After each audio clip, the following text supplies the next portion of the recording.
COVID-19 has tested our hope and faith as individuals, families, and the country at large. Besides destroying many aspects of our lives, the novel coronavirus has also affected our human rights in many ways. You and the Law, the COVID edition, is a 30-minute weekly television program that focuses on the impact of COVID-19 on human rights in Uganda. The program engages experts to explain the importance of rights-based approaches to the success of any public health response to ensure the respect, protection, and fulfillment of human rights amidst the challenges presented by COVID-19. You and the Law, the television program, brought to you by Legal Hub Uganda, taking the law to the last mile in proud association with I4C Africa Hub and House of Talent Television.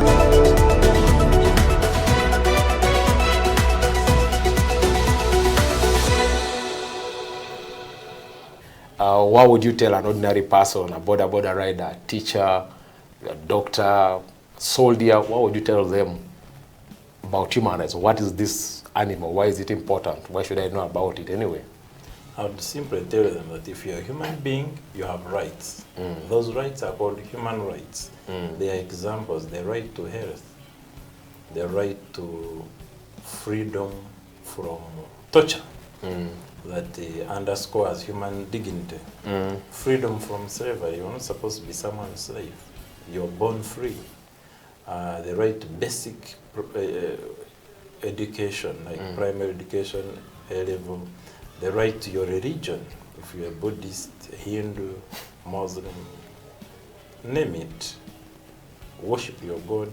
The state is not supposed to tell you who to worship, how to worship, how many times a day. No.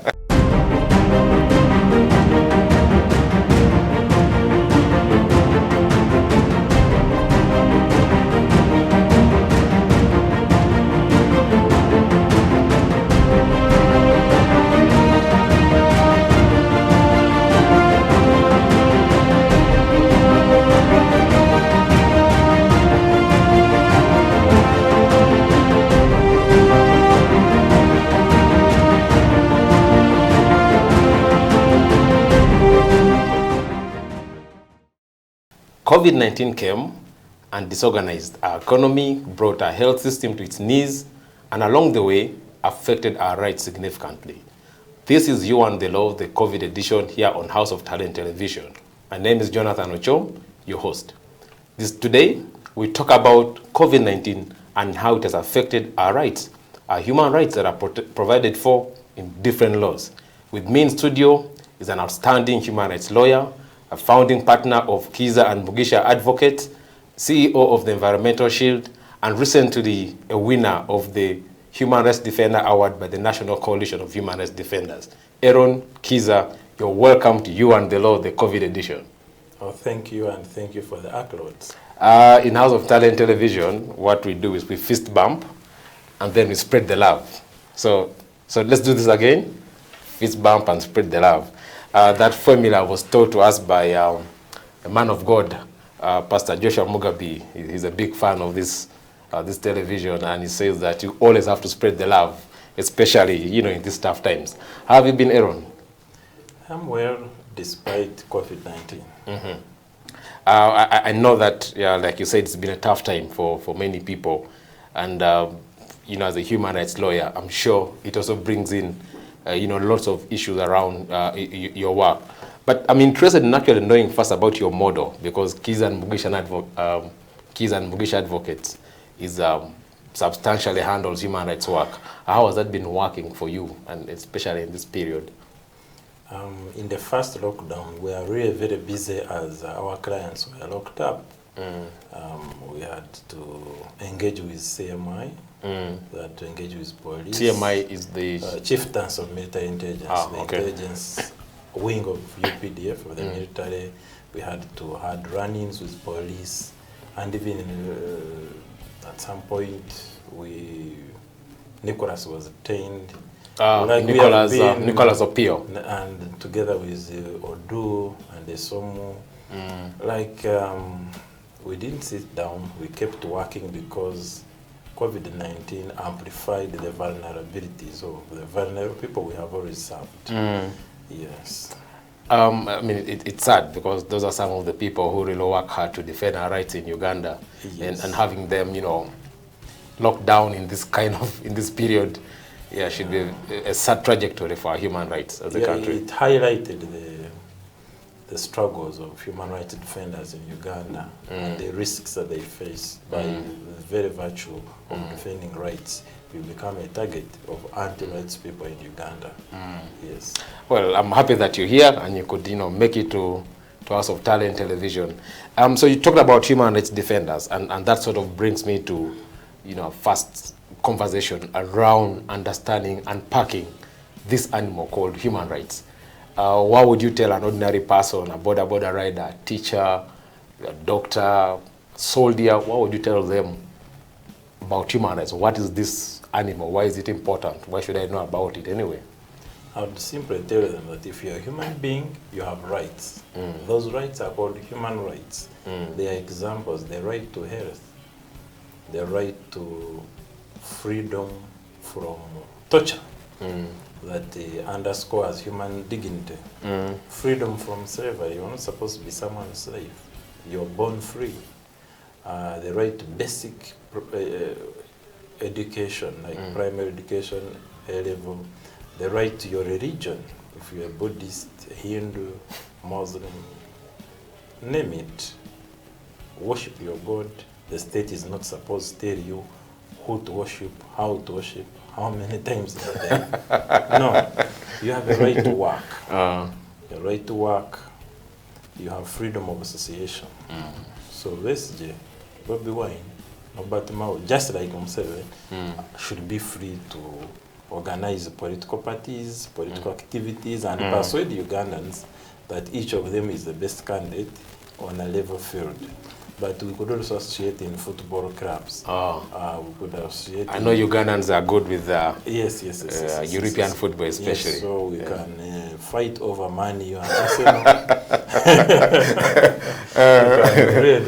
AC Villa and Express. And Express, and we form associations around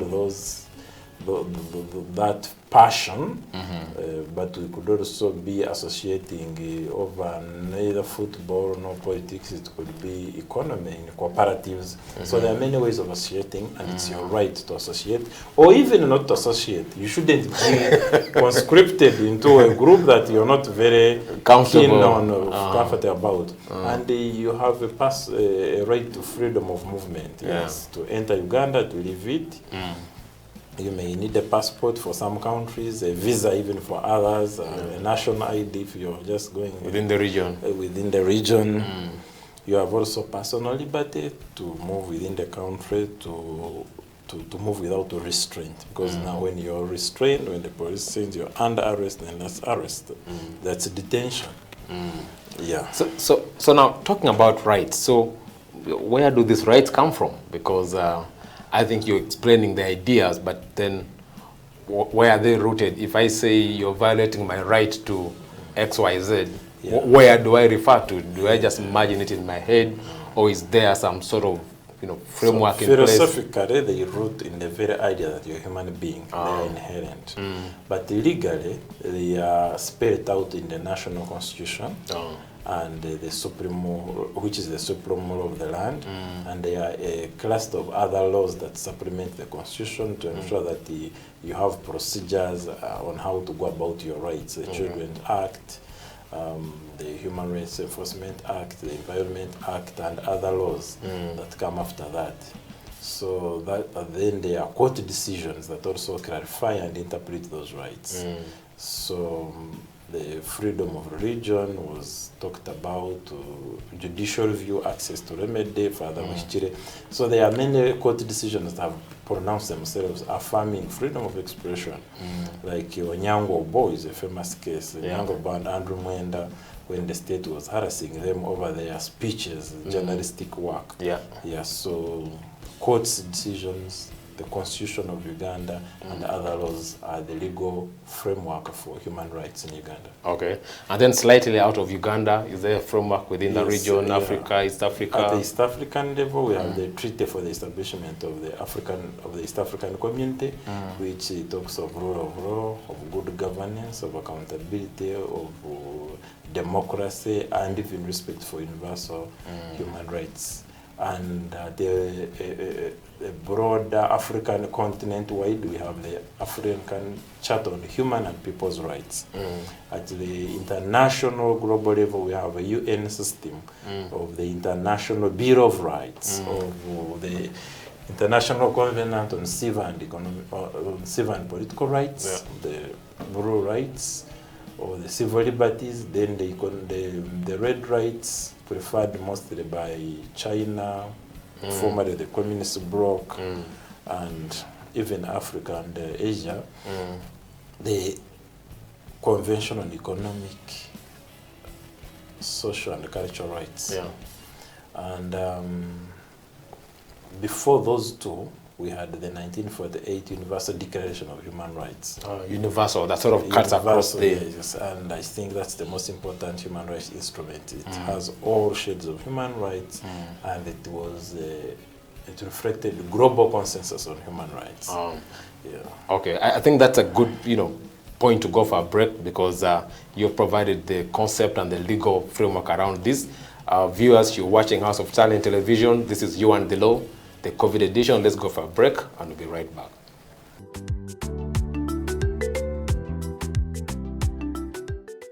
When it comes to the law, we basically live the law, on a day-to-day basis, Whether it is in your bedroom, there is a law that governs it. If you're married, for example, even if you're single, there could be something touching on the law, because you might be in your bedroom with an underage girl, or you might be with another person's wife. All the things are the law. If you're a human being, you have rights. Those rights are called human rights. They are examples: the right to health, the right to freedom from torture. That underscores human dignity. Freedom from slavery. You're not supposed to be someone's slave. If you look at our penal code, it sets out another marriage laws. It sets out the persons who can marry and those who cannot marry, right? For example, you can't marry your close relatives. If you did, you'd be committing a crime. The state is not supposed to tell you who to worship, how to worship, how many times a day. No. You have a right to work. A right to work. You have freedom of association. Cohabitation for whatever period of time does not make you husband and wife, right? And that is why we emphasize to people that when the relationship is still hot, you must ensure that you do what? Marry. Yes. For human rights to be respected, protected, and fulfilled, relevant government programs must actually work. Medicine should reach hospitals. Oxygen should be there. Health workers should have gloves. Teachers should be present. Now they are mostly absent, and they have left the profession, a good number of them. They are into trading. So things must work. If things don't work, human rights are not respected, are not protected, and are not fulfilled. COVID-19 has tested our hope and faith as individuals, families, and the country at large. Besides destroying many aspects of our lives, the novel coronavirus has also affected our human rights in many ways.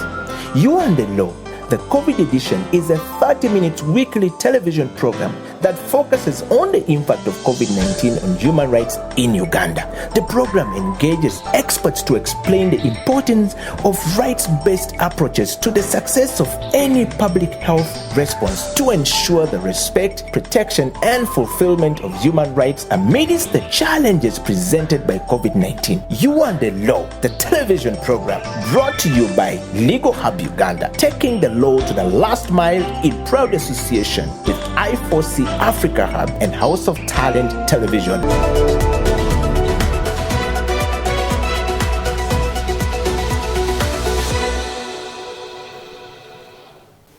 This is You and the Law, the COVID edition. My name is Jonathan Ochom, your host.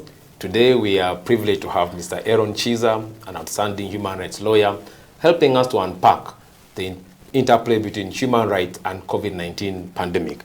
So Eron, we're still at the level of discussing these rights. And you kept mentioning the state, you mentioned state organs like the CMI. So I thought maybe you could give us a sneak peek into the obligations, who bears human rights obligations in Uganda or even across the world. Primary duty bearer is the government of the day, what they call the state. The state. Yeah, so the state of Uganda has a duty to respect your rights. So it shouldn't infringe your rights. It shouldn't illegally detain you. It shouldn't stop you from moving out of the country. It shouldn't stop you from coming back to Uganda, as they have sometimes. I mean, the time they stopped Besigye, and I think Chingi can't even dare come here. Yes. Yes. So respect. Yeah. Respect. They shouldn't torture you, and unfortunately they fail a lot on that. Yeah. The military fails a lot, the police fails a lot. You saw even police torturing a magistrate on video. So they should respect, they should stay away from infringing your rights, from violating them. Then they have a duty to protect your rights, or the full spectrum of rights. So when to say they protect the rights is that they should stop third parties, like criminals, like strong multinational companies from violating your rights, from abusing your rights. For example, your right to property, i.e. land or right to due process. They normally get threatened by unruly soldiers in a village, removing all villagers, a big company removing all people. I know you've been working on a number of cases in that area. So the state is the primary duty holder. It is before you think of a human rights lawyer, an NGO, the state should be there protecting you. Of course, unfortunately, they don't understand that sometimes the state functions. They switch the roles. So you find that instead of protecting you, the police, which represents the state at that level, or the RDC, or other institutions are actually hounding you out of your property, blocking you from accessing vital information. So that's the antithesis of protecting your rights to information, to participation, to property, to privacy, etc. State also has a duty to fulfill. That is most clearly relevant to economic and social rights, which need a lot of facilities. Investment. The right to food, yes, investment. The right to food, the right to education, other economic, social rights, the right to health. For example, the right to health needs proper functioning hospitals with drugs, with motivated doctors who are competent and well paid. Doctors and other health workers, nurses, midwives, and so on and so forth. We need schools that are safe to live in, to occupy, with teachers that know what they are doing, are qualified, are properly inspected, and who are well paid. They're not complaining and striking all the time. Yes. And the schools shouldn't be far. The schools and hospitals shouldn't be far. They should be accessible, both in terms of distance, but also in terms of economic accessibility. There should be no monetary barriers that stop people from Kanungu or Achori from accessing schools. So Eron, so with that, then we got COVID-19 coming to shock our country, shocking the whole world, and along the way, destabilizing or causing a revolution, as other people have termed it. From a human rights angle, how has COVID-19 affected human rights? Could you sort of flag off some of the rights that have been directly hit by this global pandemic? COVID-19 came hit us in 2020, which was also the electoral year. And it messed up the campaigns, because now some people had excuses for stopping you from moving. You couldn't campaign, you couldn't hold a rally, so it devalued, it degenerated the level of our politics. And the people who dared actually either campaign, if they were not of the ruling party, like you saw in the primaries, and it was like opposition, like Zake, who even was just giving out food, then you know how he ended up in a vegetative state out of a military or rather policy structure. And Kakwenza, you saw Kakwenza, he was hit twice last year, in April and later in September. And those are just a few names that I can roll off, but many people. So the political civil rights were heavily affected. The economic and social rights were compromised because the state, first of all, had no ability to fulfill its duty of fulfilling human rights, of promoting them, and it didn't even respect them because people couldn't eat, many died, people couldn't, significant numbers couldn't access hospital facilities, and of course, to date, people haven't gone back to school. But there is a third level of human rights, of collective rights, like environmental rights. So that was also greatly compromised because whether it is Bugoma, Semuliki, forests are going.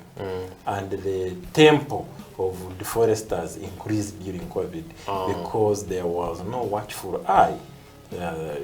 Institutions like the previous NEMA officer said they couldn't do public hearings over Bugoma because of COVID. So people got many excuses for violating rights. And of course, justice was hampered, the courts closed. There was little access to justice. And lawyers were not essential workers. Lawyers were not essential workers, neither were any other HRDs. So this whole system for facilitating human rights, remedies, participation, and accountability was jeopardized by COVID-19.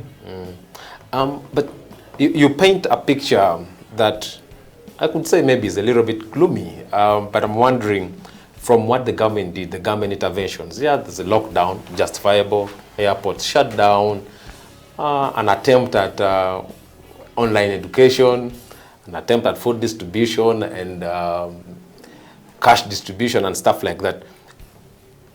What could be sort of your assessment of some of those measures that government put in place to curb the spread of the virus, and how were they able to protect rights in your view? Yeah, they are relevant for rights, especially economic, social, and cultural rights. People need food, people need protection from further spread, hence the lockdown being justified on that account. Even the airport shutdowns were very essential to stem the tide of COVID from other countries, say the Middle East or Europe, which had bigger problems. So they were good ideas. It's just that the implementation was very weak. Food was only distributed in a few areas of Kampala. Not many were reached. Money was given to a few people, and as we are now beginning to learn, mostly the wrong people. Well, if they are Ugandans, can they be wrong? That's another question. But the thing is that the ideal targets, the vulnerable people, the most vulnerable, in Kasese, the best minority didn't get money.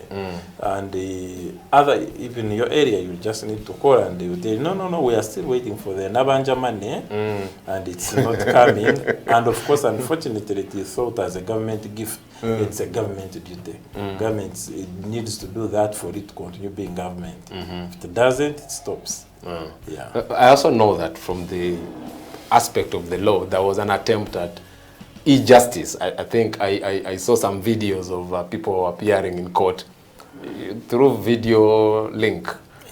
There was an attempt, and I am happy you call them attempts because they just barely scratched the surface. The justice system, like some other systems, substantially shut down. And the video conferencing for criminal cases is very limited. It will tell you Uganda Road and maybe anti-corruption. Even then, you had to book it. Those e-systems were problematic prior to the pandemic. Within the pandemic, they were completely overwhelmed. So you still have political detainees who are still in prison to this date. Whether it is Nook or someone who tried to flog Museveni's effigy, there are many people. So it was a good idea, but it didn't work.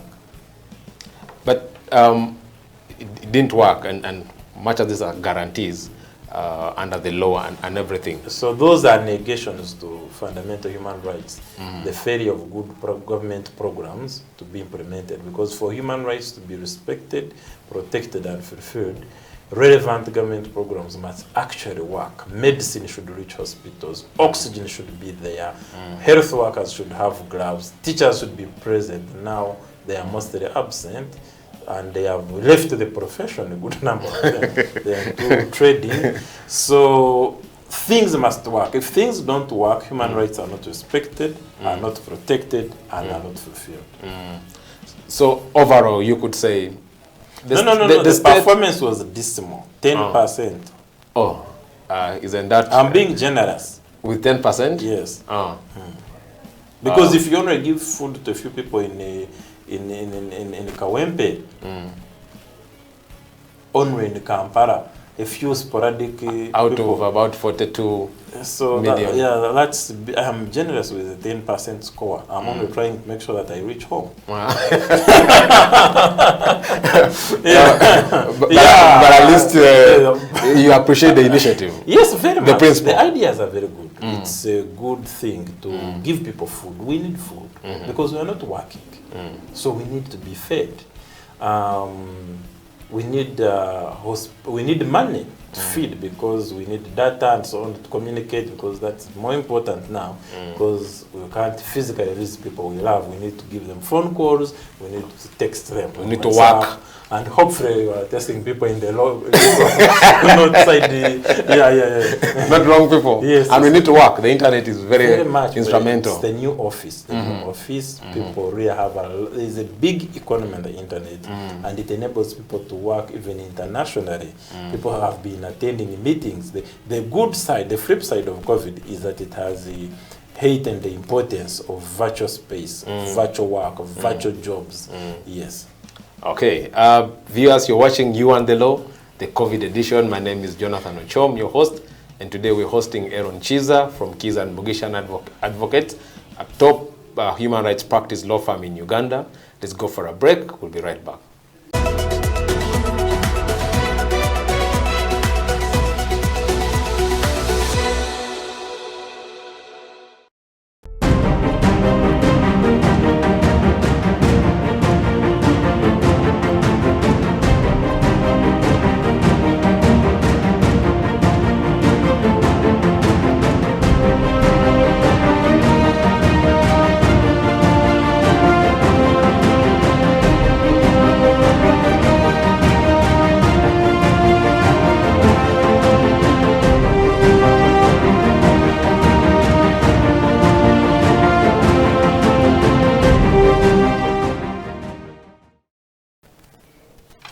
This is You and the Law, the COVID edition here on House of Talent Television. My name is Jonathan Ochom, and today we're hanging out with Eron Kiiza, a human rights lawyer in Kampala, who's done outstanding work safeguarding people's rights across this country. And today we're discussing COVID-19 and how it has affected our human rights in this country. Eron, before we went for a break, we're talking about government interventions. You even attempted to give a score sheet. I don't know based on what parameters, perhaps the obligations that you explained at the start of the show. But we need to now sort of move forward and think about that next 5-10 years, we could be perhaps in a similar situation. What does it look for the country? How do we protect human rights? Because, I mean, these are extraordinary times. And we don't know what will hit us next. Could be a tsunami, could be another pandemic and stuff like that. But perhaps before we go into that aspect of recommendation, we could think about the lessons. So looking at COVID-19 now and how it has disrupted our lives, disrupted our rights, what do you think government of Uganda can learn? Because I remember at the start of the pandemic, they said, we've already handled Ebola before. We handled cholera before. I don't know if there was any learning applied in the COVID response, but then we could think about, we have a chance now to prepare for the future. And what sort of would you flag? Assume tomorrow you're the Minister of Health and you're at the forefront of this conversation. What lesson do you think we can pick from our response to COVID-19, especially in the angle of protecting rights? A major right on all. You could first say amen to my prophecy that could be the next Minister of Health. Yeah, glory be to God. I look forward to that moment. So a major right on all said that in times of peace, prepare for war. Yes. So you don't need to wait for a pandemic to wait for a pandemic. We have had a ministry for disaster that's more disastrous than pandemics. That basically does nothing to prepare us. They distribute food during not even a landslide floods. found them already in just one localized area. So we need to have to be foresighted to know that health systems should work all times, and when they are working and the pandemic comes, they will be stressed, but they will not be run down. You get me?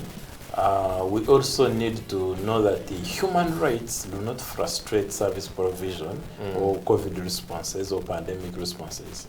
They actually augment and mobilize the entire population to respond, because the whole point of human rights is to encourage participation, to encourage accountability, so that less or no money meant for COVID is stolen. And when all money that is meant to build the country is put in education, in health, in the right places, then we are better able to fight COVID and any other related disease. We need to look at other countries which are doing well. We need to know that the military is a good, but it cannot be a substitute for professional services like doctors, lawyers, journalists, and so on and so forth. And that there are wars that the military simply can't fight. That are you suggesting that we put the army at the forefront of our current response? Is that your suggestion? That's what we did. That's what we shouldn't have done. The military cannot help you to fight a virus that is fighting inside the bodies, including of soldiers. You need doctors to diagnose the problem. You need the researchers to come up with COVID-X and others. You need to, yes, another lesson is indigenous knowledge. It's very important. We shouldn't be too colonial in our thinking that we demonize as witchcraft people who come up with remedies. And here I have to thank Vesige. His remedy prescription has proved to work for many, including for myself. Yeah, people who took COVID, a good number of them, COVID-X, have good testimonies. And there's also another lady from Guru Hospital, I think, Guru University, who also developed a working, she was working on a remedy for asthma, and now it was applied. So indigenous knowledge, that's how China gets to develop, that's how India develops, must combine with modern or imported knowledge, and they work together. Those are some of the lessons. And you talked about at the start of the show, you mentioned a couple of principles of human rights, talked about participation at some point. And I'm wondering, if we're talking about fighting another pandemic or learning from this, how have those principles been utilized in the current response against COVID? And perhaps how would they inform our next intervention? When people participate in decision making, even lockdown, either directly or through their parliaments, with their representatives, they will easily buy in. You do not need a military barracks out of the barracks to ensure that they stay home. Now, because they have participated, they have the relevant information about the dangers of the pandemic. They know if you go out, you're finished. Then because they need life, they will keep in. But when they don't participate, they will perceive this as a political project. And you don't want to fight a pandemic through politics. You need to fight it on health information. Science. Yeah, on science, yes. And then you talked about accountability in the course of our conversation. How do you think that sort of helps us respond to extraordinary times like this? Accountability helps on two levels. One, there will be transparency on the way the ministry officials, the health guys, they do their work related to COVID. They will do it transparently. People will see them. If asked questions, they will respond. The media spotlight will enable that they answer questions, they guide people. But also those who steal our money in so doing will be brought to justice. Or those who stumble on our rights. Those who stamp on our rights will be also brought to justice, and they will compensate the victims and so on and so forth. So it improves the governance. Accountability, just like participation, they improve COVID response governance. The quality, they improve the quality. They make us more effective in fighting COVID because they will ensure that the drugs, oxygen cylinders, oxygen itself, medical workers, teachers reach hospitals and schools. Food, actually, if it is distributed, gets to most homes at least, not a few homes, and people taking it up because you had big wigs actually taking food and taking it to the market rather than it going to sick mothers. Someone asked, children. Yes, someone asked me that what informed, for example, the decision to either give cash or distribute food, and they were saying, you see, perhaps if the people had participated in that decision-making process, you know, maybe we could be having a different story than what we're hearing these days. In our start, again, we had the conversation around equality, and I'm wondering, how do we promote equality or non-discrimination in a COVID response? Yeah. Because you correctly said, you know, some people are vulnerable, and then they are not sort of getting the attention that is commensurate to their need compared to perhaps yourself, who can survive a few months without under lockdown or whatever. Yeah, the human rights concept of equality and non-discrimination, it helps vulnerable to lead a dignified life. In a sense, the state as a primary duty bearer will not allow only one cluster, class, or caste of society to keep alive while others are dying of hunger. You get me? To one class to access medicine while others are not accessing medicine just because they are in far-flung areas or because they cannot afford the money to buy it. Or they can get a travel pass to fly out of the country. Fly out, or because they cannot fly out because, first of all, they will not have a passport. Or they will not even afford the means to go to the... It's not easy to move from Chisoro to Entebbe airport or from Kabaramaido. Yeah, it takes some money. It takes even some knowledge, some education. It takes privilege. Now, human rights, especially equality and non-discrimination, ensure that even those people get the basics of life. They get the medicine, they get food, they have clothing, regardless of whether it's a pandemic or not. Yeah, and it's precisely the duty of government to ensure that these social services reach these people wherever they are at all times, including in a pandemic. People should never stop eating because it's a pandemic. People should not die Miss school. Avoidable death. Miss school just because it's a pandemic. The duty of government is sure that people get all these amenities regardless of a pandemic. If it means providing free internet to all villages in the country, ensuring there is electricity throughout, and active distribution of food to all families, so be it. And when we, in the course of this conversation, we had a chat around the legal framework of human rights.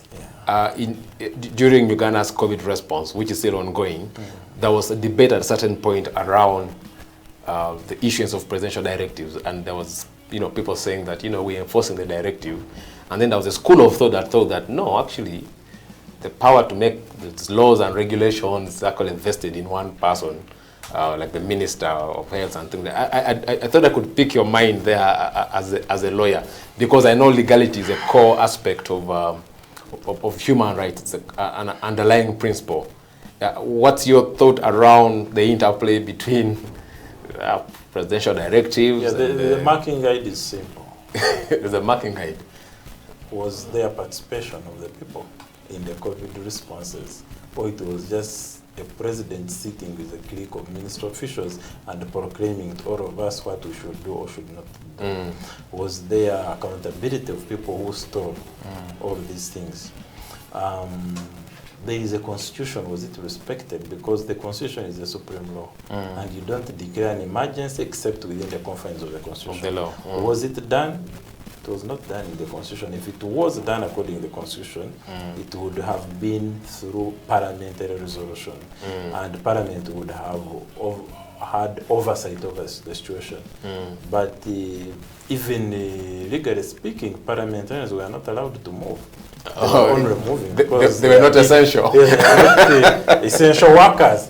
Yes. So legally speaking, there were many issues, including those overarching principles of participation of ordinary people in this process was lacking. Of enacting it the became laws. a one-man show, and in the election season, it is understandable, especially if you're yellow. Yeah, but I think the provisions were generally good. For example, I know one of the regulations was like, no spitting in public. And, these are all measures meant to contain the situation. Isn't it understandable? Is it in black and white that you can't move away from certain rights, or you must stick to... Whatever you do, the beginning must be right. Yeah, so if you use a colonial relic law in the preference of our constitution, which made yesterday, 95, there is a problem from there. As for spitting in public, it's unfortunate you even need a new law. Because, it's a basic ethical issue that spitting in public, you are nauseating other people, and you could cause a spread of not just COVID-19, but these other airborne diseases. People could be losing their appetite because they are seeing you. Yeah. And Eron, I mean, back to your core work, as a human rights defender. How do you see, how should actors like yourself prepare to deal with the pandemic in future as we come to the end of this show? At a personal level, I think we need to learn to be forced to save. We have to cut on our appetite for expenditure and what we spend on, and just be a little more frugal. And also to know that the times have changed. Yeah. COVID is upon us. We don't know when it is going to come to an end, but we need to be there to see it end. All right. Yeah. What a powerful way to end the show. Viewers, you've been watching House of Talent Television. This is You and the Law, the COVID edition. It's been me, your host, Jonathan Ochom, alongside our guest, Eron Kiiza from Kiiza and Mugisha Advocate. Thank you so much for listening, and we look forward to the next episode. I'll be discussing yet another human right, specifically identifying various rights that have been hit by this pandemic and how we can maneuver through them. Until then, see you.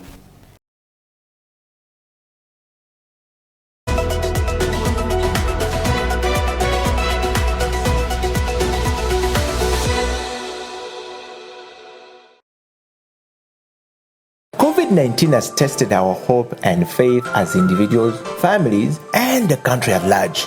Besides destroying many aspects of our lives, the novel coronavirus has also affected our human rights in many ways.